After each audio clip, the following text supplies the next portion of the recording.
Welcome to the Late Night Gamecock Show from Chief Sports, South Carolina. Here are your hosts, Matt Anderson and Alex Jones of thebigspur.com. Well, welcome into the Late Night Gamecock Show. My name is Matt Anderson, and as always, I'm joined by my lovely co-host, Alex Jones.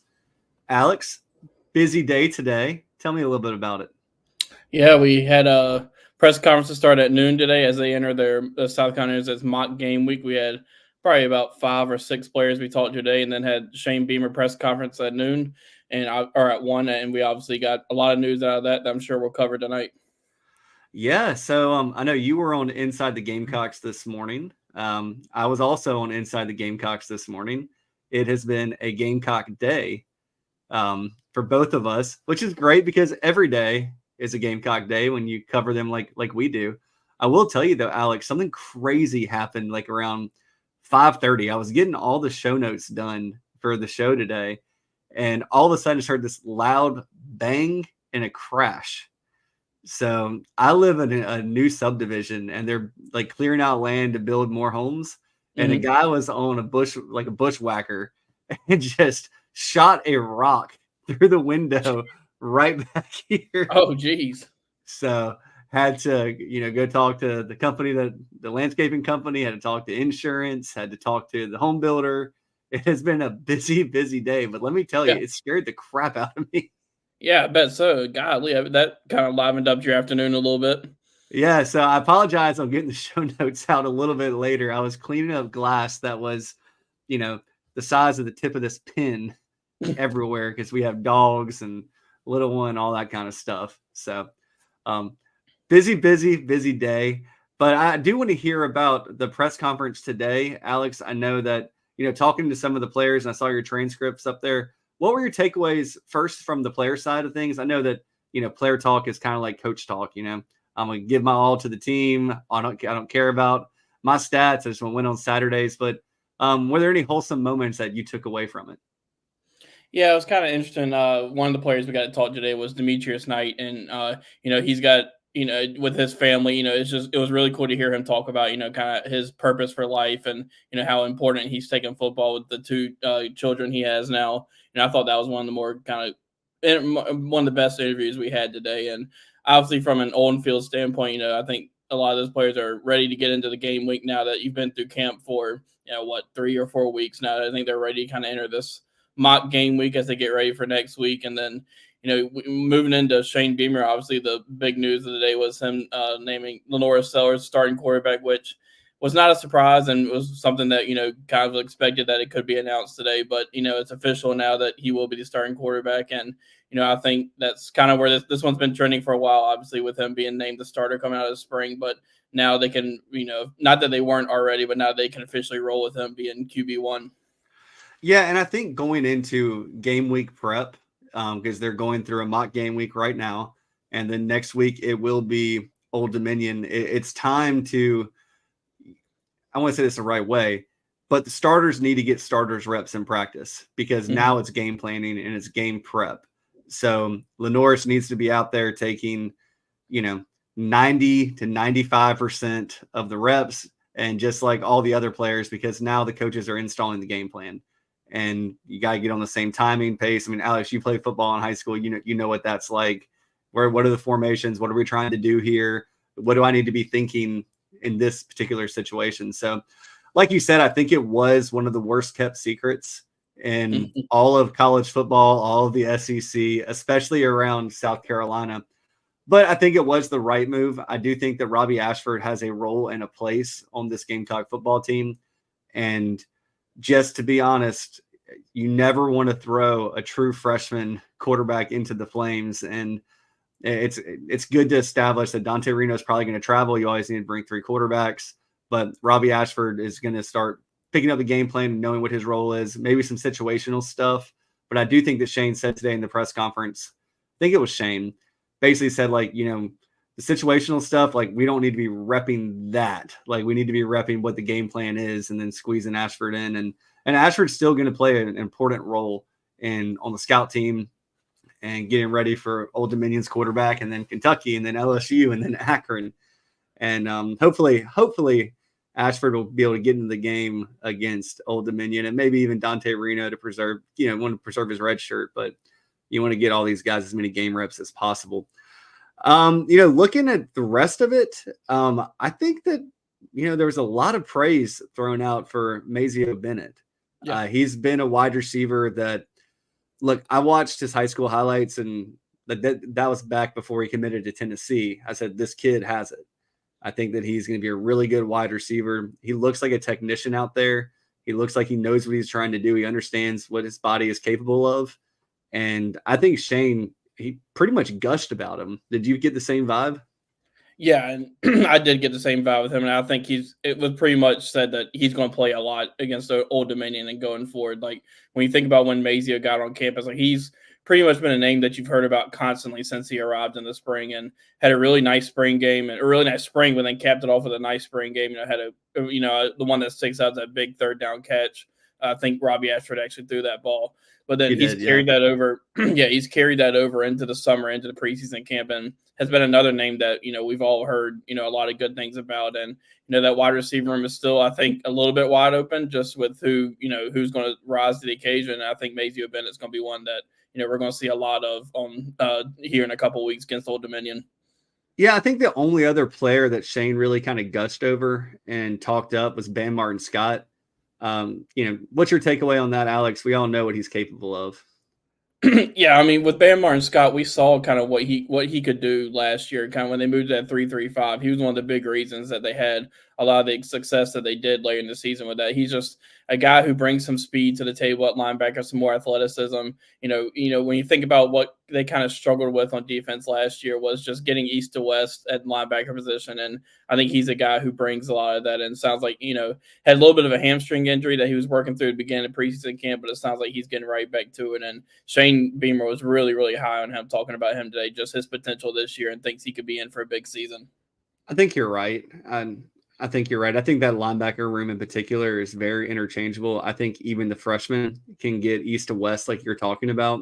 So I don't disagree there at all. I think the other big news was the team's pretty healthy, as almost as healthy as you could hope for.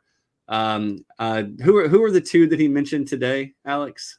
You had Emory Floyd, who he said he thinks is going to be able to play, or is going to play against Old Dominion. Then Aaron Parks, offensive tackle, he called him doubtful and said he rolled an ankle in the scrimmage. Yeah, with Parks, I don't think he was really somebody that we were looking at playing in the rotation at offensive line this year. Maybe down the road. I think he's one of the kids that has a couple years left. He's the guy from Oklahoma, right, Alex? Right, yeah. Yeah, so with Emory Floyd, that one is kind of noteworthy because he is battling for a spot on the 2 deep, if not, starter rotation stuff at DB and corner and safety and all of that. So that one's kind of big. You probably want to keep your eye on that one. But when Shane, look, man, coach speak is so interesting because, he could probably play for somebody that's not like Lenore Sellers. Like if Shane says Lenore has an ankle, he's probably going to be able to play. I'm like, all right, well, I want to talk to people that are at practice. I want to see if he's on the side. I want to see what color jersey he's in. But Shane's been pretty honest about players that aren't really, the quote unquote stars of the team. I think so. And with Emory Floyd, just to read his exact quote, it's just a little bit of a lower body issue, and he should be fine for Old Dominion next week. So, as you mentioned at the top of this, I think they're in a pretty good spot from a health standpoint. When you just think back to, the past couple of years and what they've dealt with, they seem to be, knock on wood, in a good spot right now, heading into this weekend and getting ready for the next week. Yeah, when you play in the SEC, every single team is going to have injuries. It's just a brutal league. It's a brutal 12 games. I mean, even against Old Dominion, you almost just want to put everybody in bubble wrap. And that's why you see a vanilla play call sometimes. It's not always just the fact that, hey, we're not going to show this fancy play to put on tape. A lot of time it's like, okay, how can we not get somebody hurt? What's our best play that our guys block the best that we can get out of this game? And because even, if Carolina gets up by a lot against Old Dominion, those backups are still depth pieces, and that impacts special teams. It impacts everything. So I agree with you on all that, Alex. I think, some stuff we need to talk about. I mean, I'm ready to wrap up the preseason. I don't know if you are. I mean, if they're Yes. doing mock game week, like preseason's over, you just want to go through a couple position battles with you. And I'm just going to rattle them off. We'll start at quarterback. As we talked about on the top, Lenoris, Robbie Ashford, Dante Reno. I still think you might see Luke Doty slide in as that third quarterback if it got that far. What's your take on that, Alex? Yeah, I think you can see it if it gets that far. I think, obviously Robbie Ashford's going to be, it seems like he's going to be number two. I think he's going to play a big role. I think there's going to be some special packages for him just to help Lenoris. And I think he's going to be huge for Lenoris off the field just with his experience and all that. But yeah, to get back to your original point, yeah, I can see that being the case. Running back, it's Rocket Sanders. Everything we're hearing, he's extremely healthy. He's bruising people as a blocker, as a runner. He looks like $1 million. Really excited to see him play. I am curious what this, the second running back might look like. We've heard really good things about Matthew Fuller of late. We've heard good things about Jawan Howell. Oscar Attaway's there. Juju's still floating around in outer space at the running back spot, and then DJ Braswell. I think we can say pretty firmly Rocket Sanders is kind of like Lenore Sellers. And then after that, we'll see how it shakes out. And it's probably going to come to games to figure out who's running best and who's ready for it. And if they want to redshirt Matthew Fuller, but Fuller might be too good to redshirt. Yeah, and compared to last year, I think this is a good problem to have for South Carolina that we're sitting here talking about multiple guys that could be a backup running back. Last year it was Mario Anderson and Juju McDowell, and then we kind of just had to figure it out from there. But this year, having Rocket Sanders, and I would, in my opinion, I would say probably Oscar Attaway is going to be number two going into next week against Old Dominion. Yeah. But as you mentioned, Matthew Fuller is a guy who seems to have really flashed in preseason camp. It was a guy who came in the summer, you was wondering how quick he could pick up the game because, with everything that comes with playing running back. But sounds like he's really flashed in preseason camp and it just doesn't look like a true freshman physically. So they got a lot of depth there, and it's going to be interesting to see what the rotation here is going to look like here in a couple weeks. Yeah, at wide receiver, you have probably Dre Jacobs. He seems to be the leader in the clubhouse to be wide receiver one. After that, I think you can probably throw 5 or 6 names into a hat and just pull 2 of them out. Heard good things about literally every single one of these players in summer preseason camp. Sometimes some guys have better practices than others. Sometimes someone has a better scrimmage than another. But we're going to have our predictions episode next week, Alex. I don't want to put the cart before the horse there, but I think that just wait until Old Dominion. Just wait until you see it. I can't tell you who the starters are. Yeah, I said this earlier on the show. I think it's just going to be one of those where we find out when the lights come on against Old Dominion. And it may not even be the first game that we find out what the rotation is. It's probably going to take a few games to find that out. But, I think you can name off 6 guys or so who could legitimately start for South Carolina. And, I think I'm not sure it really fully matter who starts against Old Dominion because they're all going to play and they'll just stick with the hot hand throughout the game. And, that'll kind of roll into week 2, I believe. Yeah, like Tyshawn Russell's the guy that got a lot of buzz, and now you're Jared not talking Brown about Tyshawn Russell, are you? Yeah, and I think Jared Brown's a guy who's kind of emerged too. Like he was a guy heard a lot about, when he got here, and I think after that first scrimmage, didn't hear too much, but now it sounds like his name's kind of picked up some steam as well. Oh yeah, and you got tight end, obviously Josh Simon, Brady Hunt, and then Michael Smith. Man, he is turning heads left and right. I don't think he's going to start, but I think he is firmly in the mix to be a rotation player this year at tight end. I think those are the 3 guys that have separated themselves. And then the walk-on Mo Smith. What is it? Brown. Mo Brown. I haven't put eyes on him, Alex. I know you have, and you talked him up a little bit, but I think those 4 have kind of emerged as the tight ends. I think that, Brady Hunt and Josh Simon are probably the leaders in the clubhouse. Offensive line, look, the position battle has happened every single day in practice. And, you go left to right there, Josiah Thompson, I feel pretty confident saying he's going to be the starter at left tackle. Then you go to left guard, and is that going to be Simpkins, you think? I think that'll be Kamar Bell. Kamar Bell, and then Simpkins at right guard, Rashawn Lee at center, and then Case and Henry at right tackle. I think those are the 5 that start the season. And I've seen so much hand-wringing about this because, Trevon Bow and Big Tree not in the starting rotation, and they started a lot of games last year. And my thing is, okay, the offensive line wasn't great last year, and now you're mad because some guys that were on a bad offensive line aren't starting, and you brought in competition, and competition should breed excellence. It might just mean that these players are better suited to play those positions. Because when you get a Josiah Thompson there at left tackle, if he's beat the guy out, he beat the guy out. And then you'd have to play musical chairs with the rest of the line. Yeah, and I think it with projecting that Kamara Bell and Torres Simpkins take those spots, and left tackle Josiah Thompson, I think it says more about those guys being able to come in and take those spots than it says about Tree Babalade or Trovon Ball. Like, those guys were just kind of thrown in there last year due to injuries, and really they played well for the most part.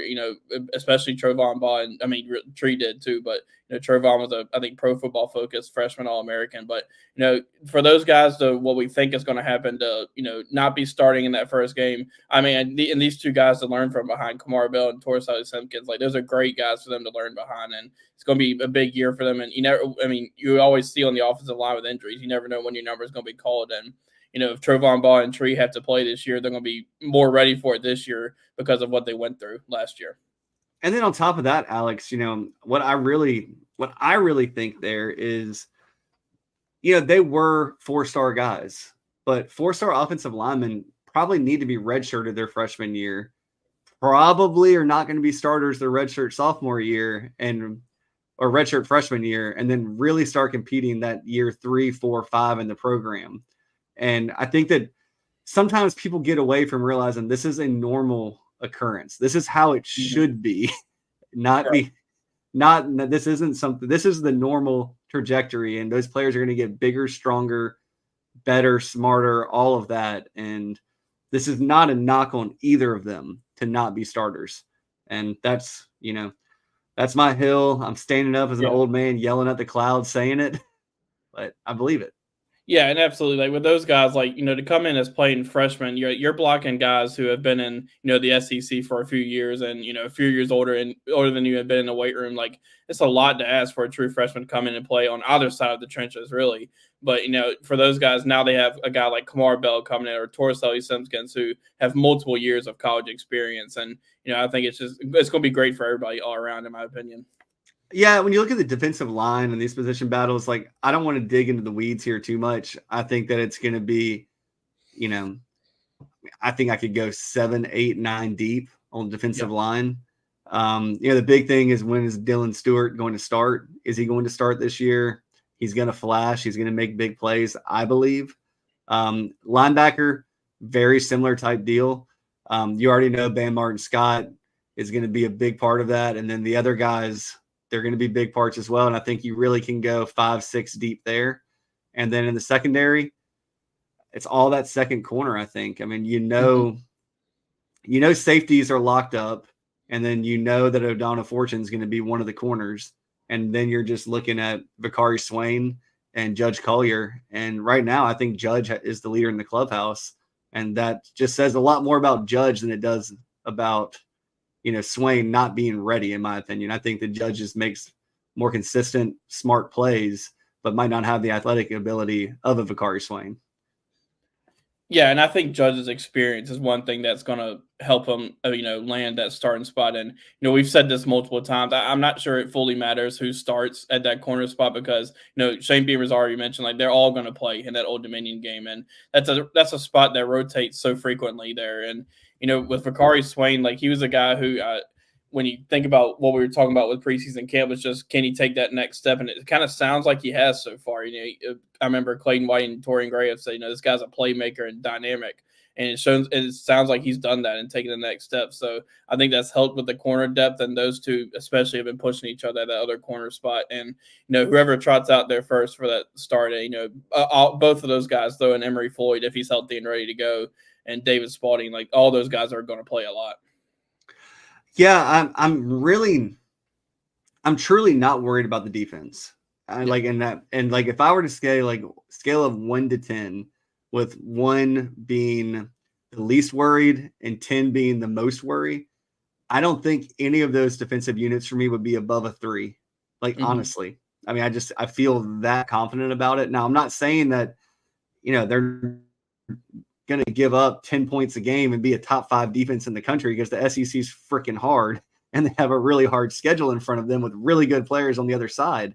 Yeah. But I'm really not worried about it. Like, you go to the offensive side of things, and, you know, we've kind of talked about a lot of things that have come out of scrimmages just in this conversation of players, but offensive line, I mean, it's still like an 8 for me until I see it. I want to feel more confident, but I'd say it's an 8. What about you, Alex? Yeah, I'd agree with that. I think it's just kind of for, what you hear from people. It's just kind of like I have to believe it to see it first with the offensive line. And, I think they have all the potential in the world to, take that big step forward just with what they did in the offseason and the new guys they've added. And, I think it's just going to be, time to go show it when the lights come on. Yeah, and then if you go to the tight ends, I mean, my worry level there might be like a 2, a 3. Yeah. I think they're going to be just fine. Wide receiver, maybe a 6. I mean, you got to find 3 to 4 that are going to step up and play. Yeah, with wide receiver, it's going to be one of those where it's just like ask that question after the first game or maybe after the second game, like where you still stand on your worry level of them. Because I think it's just, the coaches, I think, have a good idea of probably who they want to run out there that first game. But again, it's just going to be who rises to the occasion when Old Dominion comes to town and when they got to go to Kentucky in week 2. Yeah, I think that, that's a really good, astute thought process you just had there, because really and truly the Gamecocks and Gamecock fans, they're not going to learn a whole lot against Old Dominion. They're going to learn against Kentucky on the road. They're going to learn against LSU at home. By the time Akron rolls around, I think you might see, how that rotation is going to fill out, because at that point you've had 3 games, you've had a quarter of your season, and it's time to start, getting continuity and chemistry there if you haven't found it already. Running back, my worry level is like a 1. Really, it's just injury. I'm scared of injury because even though South Carolina has some dudes, you still need, in my opinion, 3 to 4 really good to really adequate to really good running backs, with one of them being really, really, really good. Yeah. So maybe like a 1 or a 2. Really, injuries are the only thing that would scare me. And quarterback, I think that look, I'm going to make you answer that one first, Alex. What's your 1 to 10 on quarterback right now? I don't know how to put a number on it. I think it's just you're putting Lenore Sellers obviously has all the potential in the world. And, I think just with any quarterback at any program, like just being a guy who's new and playing is going to be in his first SEC games, like it's going to be a lot for him to transition into. But, he had a guy to learn under in Spencer Rattler from last year to just kind of sit on the sidelines and see. So, I'm not sure that I'm too worried there, but I keep saying this, but again, just ask me again after Old Dominion or Kentucky, and we'll see where we are. Yeah, I think that you're kind of spot on there. If I had to put a 1 to 10 on Lenore's, I'm probably at a 4 or 5. Yeah, just because I have no doubt Lenore Sellers is going to be a really good quarterback at South Carolina. yes, I think that he can set records at South Carolina. I think that he can be a very high NFL draft pick.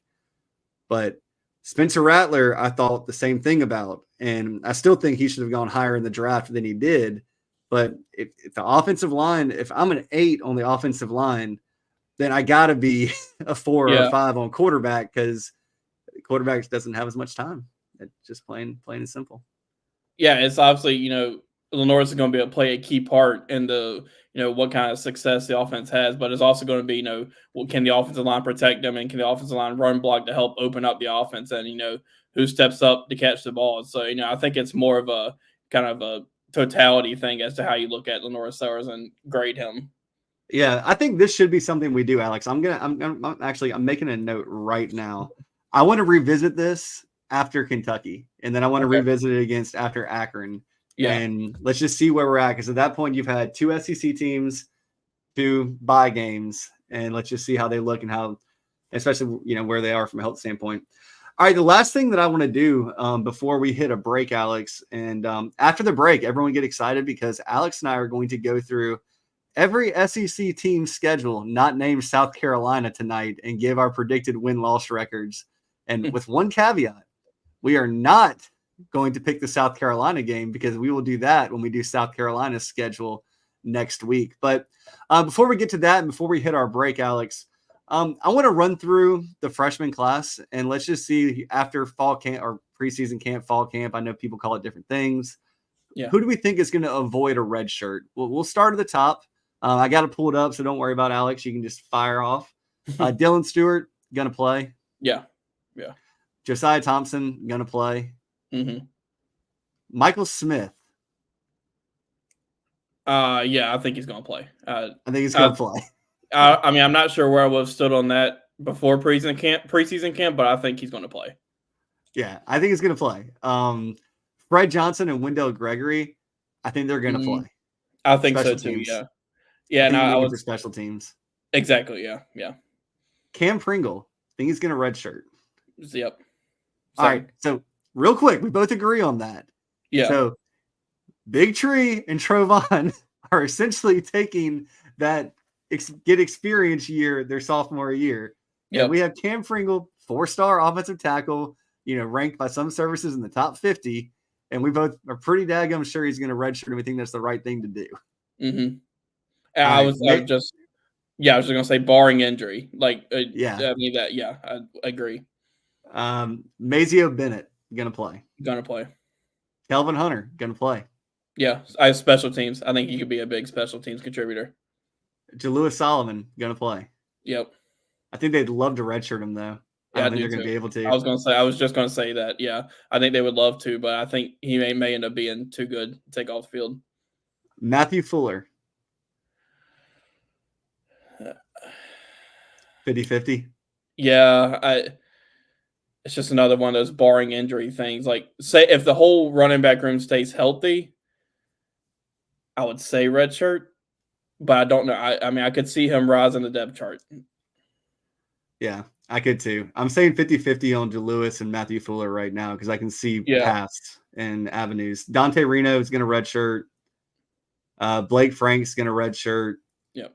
Right. DeBron Gatling probably going to redshirt. I would say probably. Yeah. He's still a really good player though. David, who knows what his role could be on special teams. It's not one that we've heard about from the wide receiver standpoint, but it kind of, as you mentioned, that wide receiver room, he may be one of those that when the lights come on, he just turns it on. So we'll see. Yeah. But I would say redshirt. David Bushy. I think he's going to play. He's going to play. Yeah. People don't think so, but he's going to play. I mean, I think a lot of these freshmen is going to be special teams, but I think that's going to be the definite special teams guy and could be in their rotation at safety. I think he's a guy that Gamecock fans are really going to enjoy watching. Yeah, me too. Then Mason Love. It depends. I don't think he's going to win the kickoff duty thing. I would lean redshirt. He's not going to punt. We know that. No. And he's probably not. He's not going to place kick. Maybe kickoff duties. We'll see. All right. Well, that's. I think that's really interesting that we ran through those players that are going to play, Alex, because most of the time Gamecock fans are used to redshirting a lot of freshmen. And with the talent overhaul on this roster from last year to this year, that a lot of these guys are going to play is huge to me. I think that's pretty daggum telling about their skill level and what they can contribute to South Carolina. I think we were talking about this earlier. There's so much emphasis put on special teams and at South Carolina, and we've already talked about a few of these guys being special teams guys, and I think that says a lot about those players that Shane Beamer and Joe DeCamillis are going to be trust them enough to put them on the field in special teams, and I just think that 2024 class is going to be really good for South Carolina this year and in the coming years. I agree. Well, with that being said, we are going to take a break here. Before we take a break, I do want to mention Tailgate Talks with Steven Garcia and Pat DeMarco. I think that Phil has a promo he's going to run here during this commercial break, but tomorrow morning, if you don't have the Chief Sports Network, download it right now. Don't wait till tomorrow. Don't wait till you get to the office and you're hearing about this podcast from everybody at work. All your friends start texting you. Just don't do that. Download Chief Sports Network app right now. So tomorrow morning, very early in the morning, you'll be able to listen to Pat DeMarco and Steven Garcia interview Steve Spurrier. And after you see this promo, you're not going to want to miss this show. So we'll be right back after this short break. I got to ask you one more thing, Coach. Okay, Steven. All right, so 2011, after the Auburn game, and then Connor Connor plays Kentucky, freaking balls out. Next thing you know, I get kicked off the team. I just wanted to hear, kind of from your perspective, how you felt on that. I know I absolutely despised it, but I just wanted to hear from you. I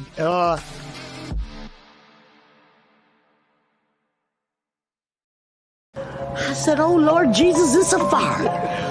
Ain't nobody got time for that. Emergencies and accidents happen. When you're in the middle of a fire or water event, all you want is for things to return to normal as soon as possible. Resto Pros of the Midlands is with you. RestoProsMidlandsSC.com. Open 24/7 when you need them. Quality that is guaranteed. Down here in the South, we don't always see eye to eye. While our taste in college football teams, or what sauce, if any, goes best on a rack of ribs, or what to mix with our Dixie vodka might be up for debate, we can all agree there's nothing better than a Southern tailgate. And like our favorite college teams, our ingredients come from small towns and big cities. They're grown in Southern soil, are crafted by Southern hands, and proudly represent the South in our backyard and beyond. So raise a glass of Dixie Southern Vodka to celebrate being made in America and raised in the South. Oh man, the building is on fire. During and after natural disasters or accidents, there can be a heavy loss to property. Resto Pros of the Midlands is here to help. Open 24/7. Call them when you need them. 803-493-0170. RestoProsMidlandsSC.com. Quality that is guaranteed.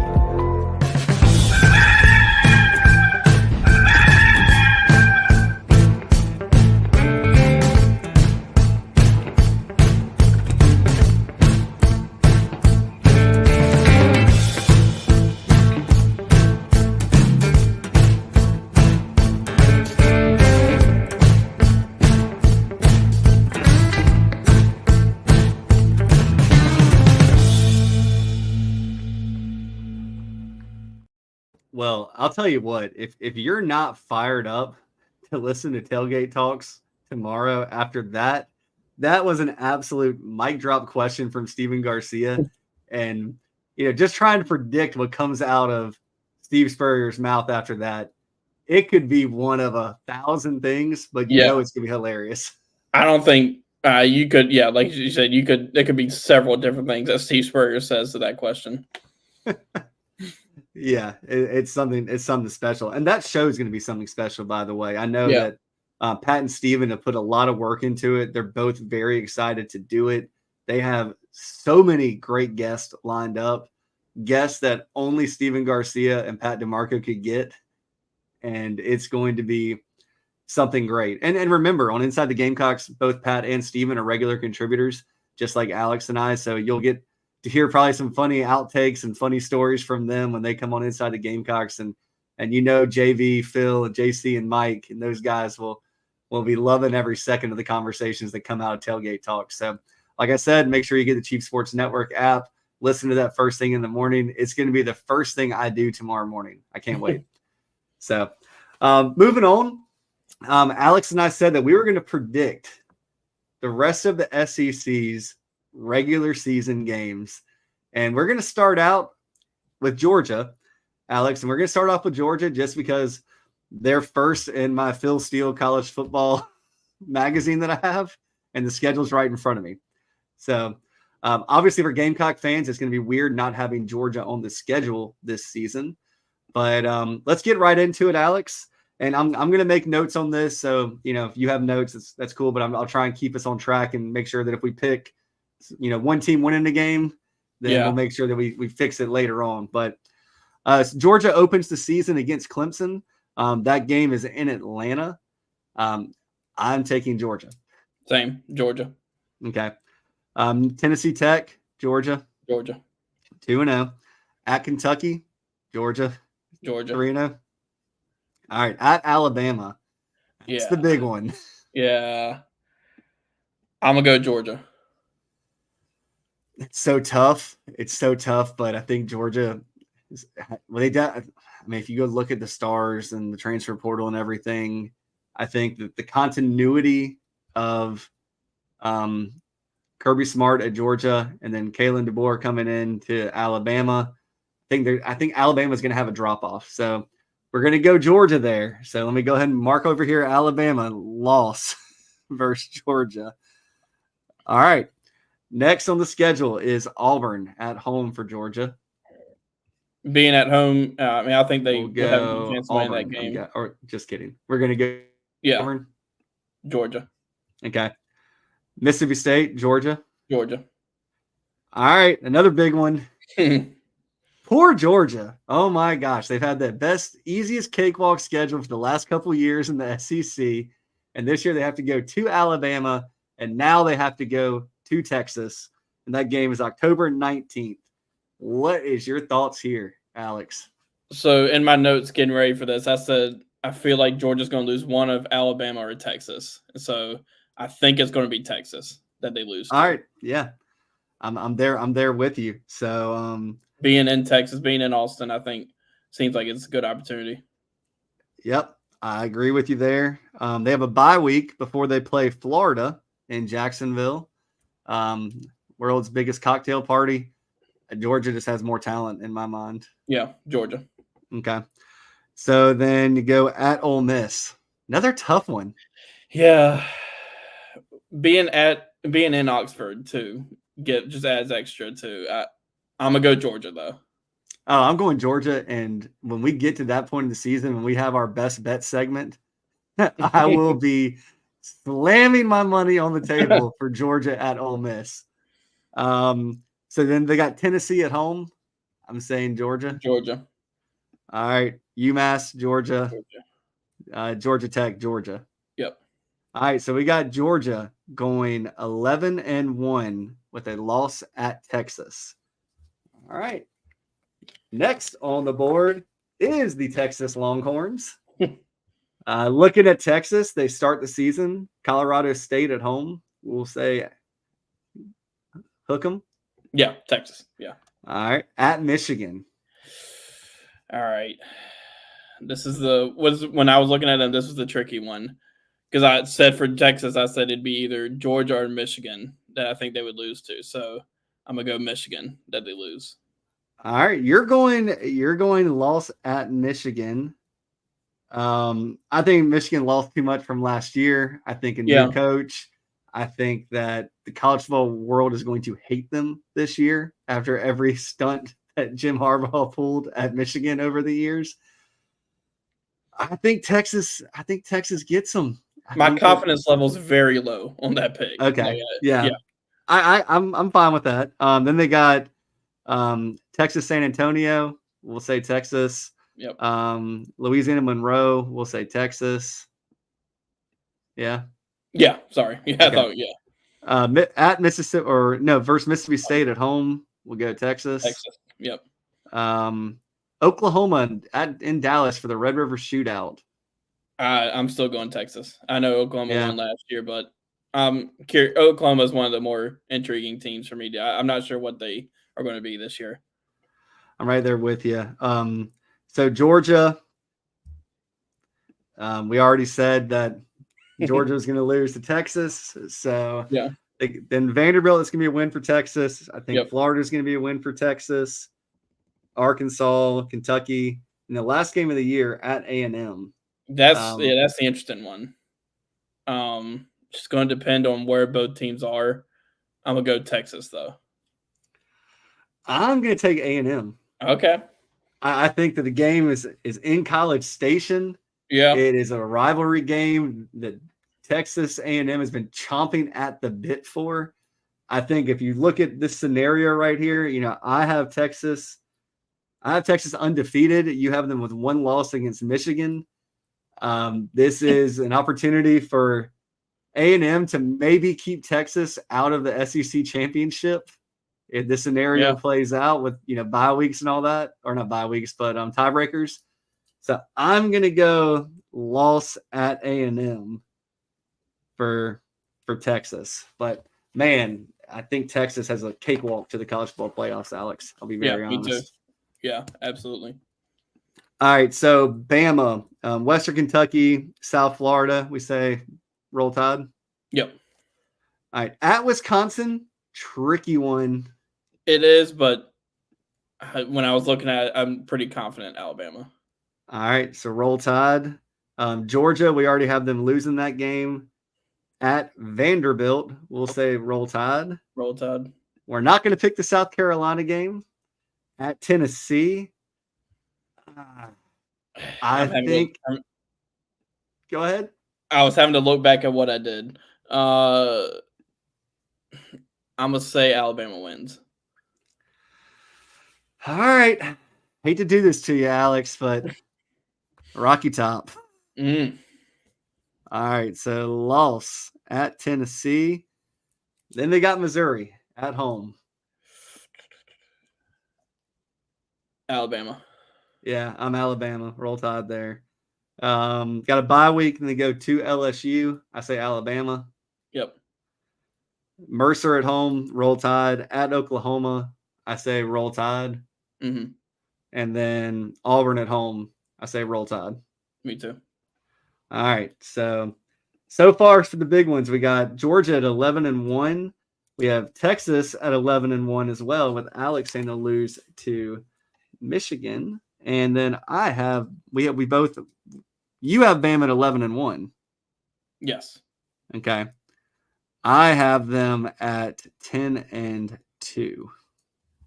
So that Tennessee game, that's the big one for both teams. Yeah, absolutely. You look at Ole Miss.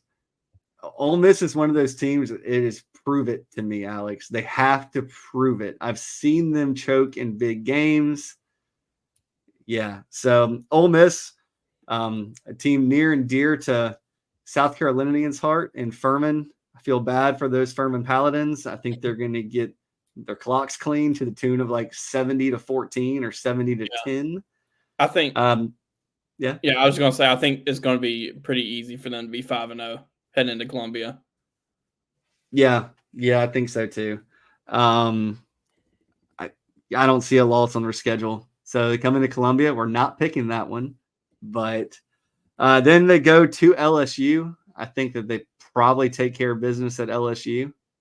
Yeah, that's one that I kind of circled, thinking it could be a night game in Death Valley, so you never know in that place. But I'm gonna go Ole Miss. Okay. So Ole Miss, then bye week, Oklahoma at home.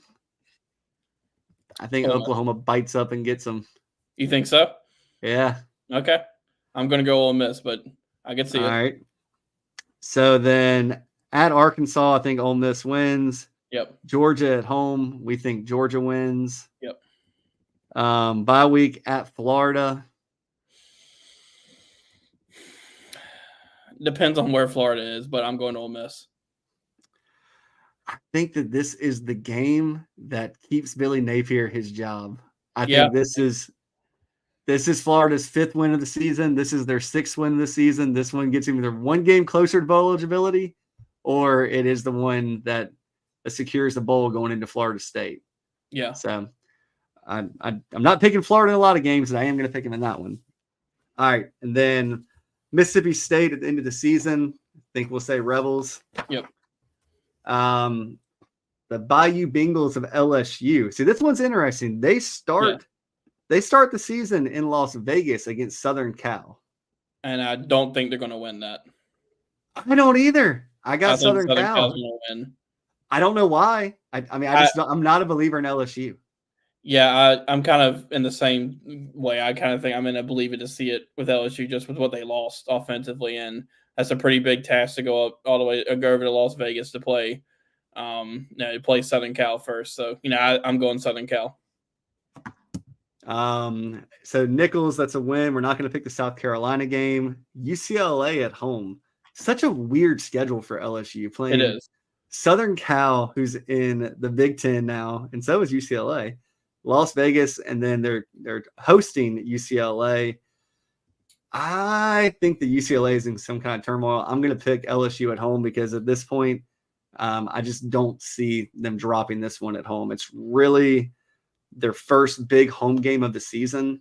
Mm-hmm. Probably going to be a night game, especially with UCLA traveling across the country. So I agree. Win there. South Alabama win. Ole Miss, we already said Ole Miss was going to win. At Arkansas, probably a win. Yes, I'll go probably a win. At A&M, I'm taking the Aggies. I think so too. Yeah. Really quick, Michael, I see you in chat box. Do I think Napier keeps his job? Yes, I do. I think that he's going to get to a bowl somehow this year. I think the Florida is going to do a Florida thing and just be really annoying. And I think that with his buyout, I don't think it's bowl game or bust for Napier this year. I'll put it that way. So I do think that he'll keep his job. I do too. And if he makes a bowl, it's guaranteed he's going to keep his job. LSU hosting Alabama. We already said that was a loss. LSU at Florida. You know how I feel about it. Yeah, I'm trying to. I think LSU is going to win at Florida because I think that Napier is going to need game 11 and game 12 to get to bowl eligibility. Yeah. Okay, I'll go with that. So we'll take LSU in that game. Vanderbilt will take LSU. Oklahoma at home to end the season. Take Oklahoma, I think. Yep. Yeah. Oh, wait, no, wait. So, yeah, and what we're going to do a couple more of these. We'll at least go through A&M because, once we get through A&M, we've pretty much talked about every game on the schedule. Mm-hmm. But Missouri's so interesting to me this year, man. From a Missouri standpoint, I like their schedule. Yeah. I mean, they'll be favored in 10 games. It sets up very well for Missouri. Yeah, I mean, look at their first 4 games of the season. I was just about to say they're going to be 4-0. Interesting little fact that they'll have to go against 2 former South Carolina assistant coaches as head coaches in their first 2 games. But, I think they're going to be 4-0.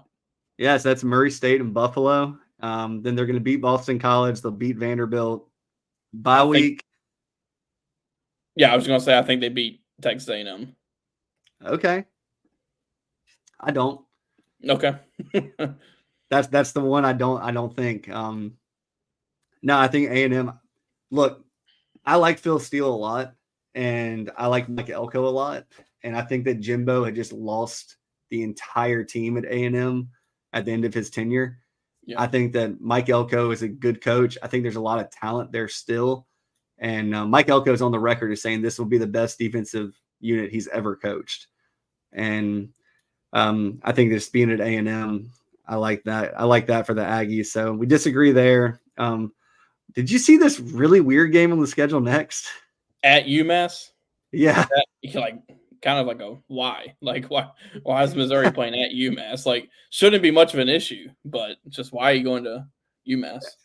How are you going from Columbia, Missouri to Massachusetts? Yeah. It's wild to me. We'll give them a win there. Auburn at home. At home. I'm gonna go Missouri. At Alabama, we already picked Bama. So you have them now with 1 loss. I have them with 2 losses. Then they travel to Oklahoma. Or no, they host Oklahoma. Yeah. I'm going Missouri. Okay. Going Missouri. Oh man. I don't see them losing their last 2 games either. Yeah, so I'll stay with you there. I'll take Missouri. We're not going to pick the South Carolina game. They'll win at Mississippi State and they'll beat Arkansas at home. So you have them 9-1 outside of the Carolina game. I have them at 8-2 or and the Texas A&M Auburn game are the interesting ones there. Yeah, Oklahoma we've already kind of picked, but just so you guys know what their schedule looks like. Open up against Temple at home, Houston at home, Tulane at home, and their first big test of the year is Tennessee at home. I think I like Tennessee in this one. I do too. I don't think that. Put it this way, I don't think Venables can stop Heupel's offense the first time he sees it. I just don't think it'll happen. Mm-hmm. Even at being at home for Oklahoma. They would not have been tested up until that point of the season. So I'm going to take Tennessee. Who are you taking? Tennessee. All right. Then they go to Auburn. I'll take Oklahoma against Auburn. I think Auburn way went over their skis last year, and I think they're going to have a fall back to earth, but might be better next year. Yeah. And in the future, I think Auburn's going to get back there. They're recruiting really well. So Yeah. You got the Texas game. We already said that we picked Texas against Oklahoma. We're not going to pick South Carolina at Ole Miss. I think we both picked Ole Miss. Yeah. Or maybe I didn't. I can't remember. Yeah, no, all these are running together. Like I can't remember which ones I picked. I thought I could write it out, but it just takes too much time. Yeah. So then Oklahoma plays Maine. They'll win that game. The Missouri game, we split on that one. I said that Oklahoma would win, I think. And no, I picked A&M to beat them. So we both like Missouri against Oklahoma. Mm-hmm. We both like Alabama over Oklahoma. And then at LSU, I think we both picked Oklahoma. Yeah. All right. After that, Tennessee. It's again another team that's weird, not on South Carolina's schedule this year. Looking through it, they'll beat Chattanooga, NC State, in Charlotte. That can be interesting, but I think I'm gonna go Tennessee. But I can see the line for that game being pretty slow, like pretty low. Yeah, I'll take Tennessee. I think it's gonna be close though. SEC just means more. All right, Kent State, they'll win that game at Oklahoma. I think we both picked Tennessee at Oklahoma. Yeah. At Arkansas, they'll win that one. They'll beat Florida at home. They'll lose to Alabama at home. They'll beat Kentucky, I think. They'll beat Mississippi State. They'll lose at Georgia. They'll beat UTEP and they'll beat Vanderbilt. So Tennessee's looking at another 8, 9, 10-win season if things break their way. Yeah. And, Michael and Craig, I see your comments in here. Remember, the show starts at 8 now. It starts at 8. We had to go a little bit earlier. Still a late night show, though. Still late night. A&M, we've pretty much talked about everyone that A&M is going to play. Florida, I mean, I think this is a really tough SEC, but I think it's really, really top-heavy. When I look at it, I mean, I don't think there are. Okay, Alex, this was buy or sell today on Inside the Gamecocks, and I was a part of it. I want to get your take on this. In your mind, what we've already said that we don't think any SEC team is going undefeated this season. What percentage chance would you say that there is a team that goes undefeated in the SEC play this year? 30,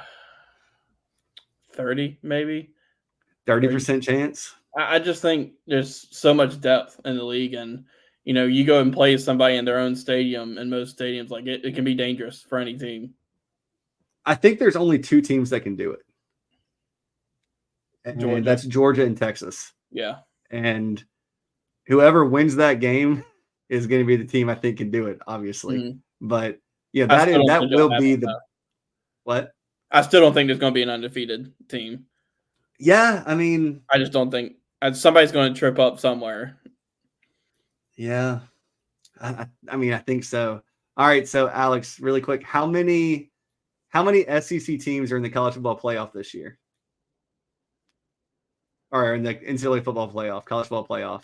12 teams.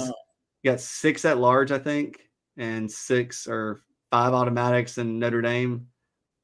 I can't remember the exact format. You go first. I think that Georgia and Texas will be in there. Mm-hmm. I think Missouri has a chance to be in there. I think A&M has a chance to be in there. I don't think Ole Miss has a chance, and I don't think that Bama has a chance. Bama has a chance because of their strength of schedule. If Bama loses 2 games and those losses are to Texas and Georgia or something like that, then I think they're in. So I think the number's 3. I think so. And the Missouri's an interesting one because I just think their path is really easy to get into it from just looking at their schedule. Yeah, Missouri and Texas for me, very similar type schedules where I just don't think it's that difficult. And I think Georgia is just the best team in the conference, but I think it's more likely that every team in the conference has 2 losses than they have 0 losses. I agree with that. Yeah, I think so. Yeah.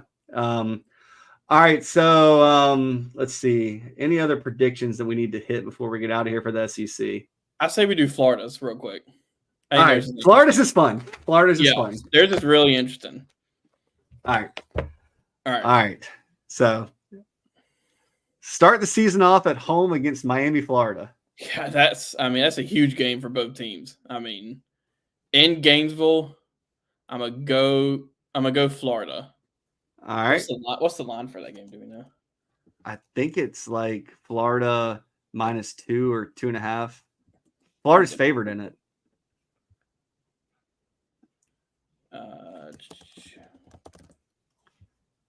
If I can find it. Hey, while Alex is looking that up, just a heads up. I think Phil is putting this in podcast form, and it should be out tomorrow or something like that. DraftKings. So you can check back up. Sorry. DraftKings has Miami as a 2.5-point favorite.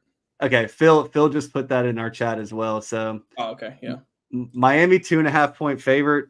Whew, scary, man. That is. You don't want to bet on Miami at -2.5 unless you really just don't believe in Florida. Yeah, that game's gonna be close. I'm gonna go Florida though because it's in the swamp.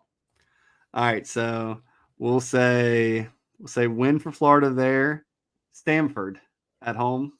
Win. All right. Then there's this one. Texas A&M. I think it's a loss. It's at home, but it's a loss.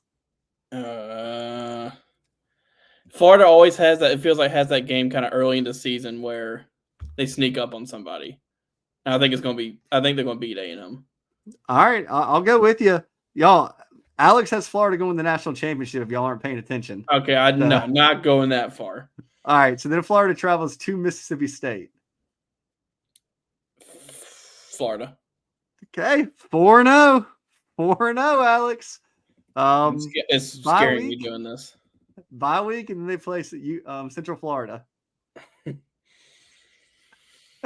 Can't stop now. Yeah, I'm gonna go Florida. All right. I don't know why I said we should do this now. All right, Alex Jones, I'm writing this in pen in my Phil Steele book so we can go back and look at this. At Tennessee. That's a loss. Okay. Giving them a loss. Okay. Kentucky at home. You know what you have to do here, right? I know what I have to do, but I'm not going to do it. I think Kentucky wins. All right, bye week, and they play Georgia. A loss. All right, so loss. At Texas. Loss. All right. LSU at home. You've been telling me you don't believe in them. They lost too much on offense. Yeah, I'm going to go Florida. Replace too much. I'm going to go Florida. All right, you got to go Florida. So, all right, then they have Ole Miss at home, and right now they're sitting at 1, 2, 3, 4, 5, 6-3 right now, with Ole Miss coming to Gainesville. Yeah, I think they're going to lose the final 2 games.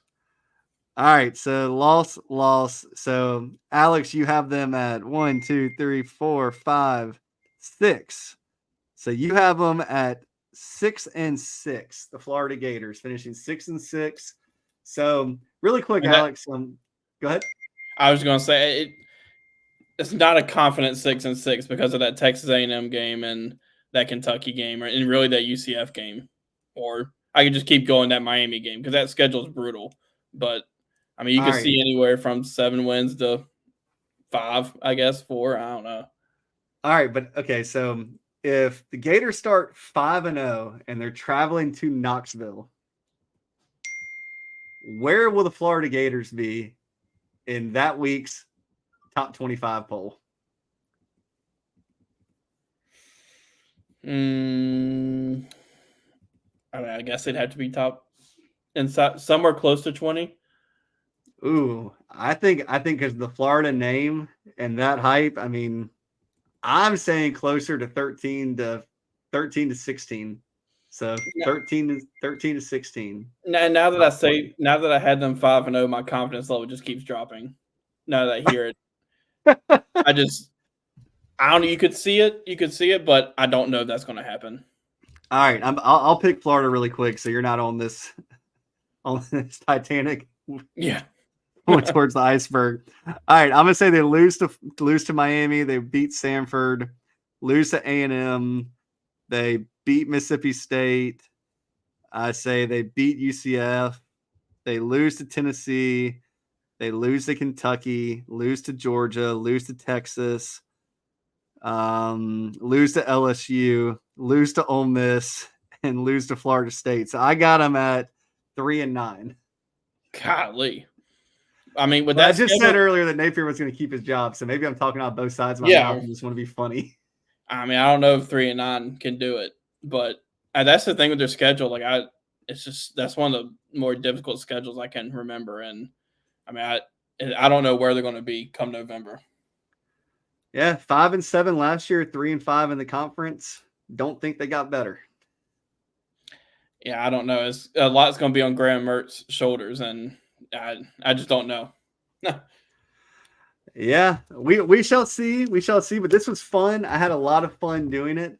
It's nice to step outside of our South Carolina bubble every now and again, but this does relate to South Carolina and the SEC. And next week, Alex and I are going to have our monster prediction show. I'll put Alex on the spot. We'll say over under on Lenore Sellers, yards passing, yards rushing. We'll do all kinds of statistical over unders. We'll make our big predictions for the season, and then obviously we'll pick South Carolina's schedule, and we will go from there. But like I said, heck of a lot of fun. Thank you all for joining us. Thank you for giving us the most valuable thing you have, which is your time. Make sure you check out Tailgate Talks tomorrow morning. Come back to this show next week, and pretty soon, Alex, we'll be going to 2 shows a week. Yes, we're right there. I mean, we're real close. And one of these days, I'll get Alex to do a daily show with me, but he's just too busy. Hey, I mean, it's about to crank up here once we get into real game week, but we could probably make do.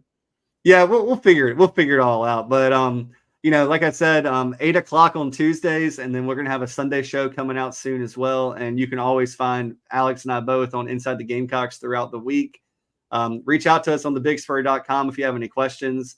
More than happy to answer anything you got. And we appreciate you all for listening. And for myself and for Alex, I hope you all have a great rest of the evening. Talk to you soon. Bye, everybody.